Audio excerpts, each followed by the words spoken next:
Hey there, Boots Owen here. This is an LG washing machine. It's a direct drive WM14331FD.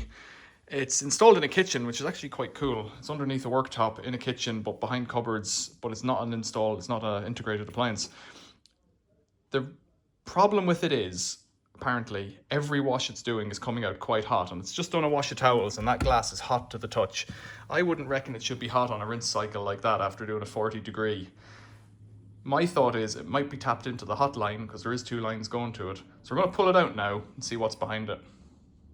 So we've pulled the washing machine out and we've got a blue pipe going to the cold on the washing machine, and we've got a grey pipe going to the hot, which makes sense, I suppose. And right in there, Nick's got his hand in there now. He's touching, that's where the blue one goes, I think, to the what is indicated as the blue little valve. That's hot. And that's hot. And the one with the red valve, which is further away, is cold. And so somebody, whatever plumbers fitted the valves on those pipes, has put the valve colours on the wrong way around to indicate the opposite to what's true. So it's out forever. This machine has been drawing hot water to do rinses and cold water to do the initial fill, which means that the element has had to heat cold water for everything when it would have wanted hot water, and hot water to do rinses when it would have wanted cold water. That's been going on for how many years?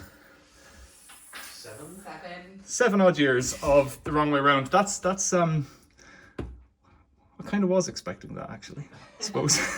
Haven't seen it before as an error, but I kind of was expecting that. So one option, the best option I suppose, is to swap the valves around at that end, because you shouldn't really have hot going through a cold pipe. However, that cold pipe's lasted 7 years of hot water in it, so it's probably just fine. Right, questions or comments, leave them below. That's a rookie mistake, we'll get that fixed. It's an easy one to fix. Thanks for watching, see you later.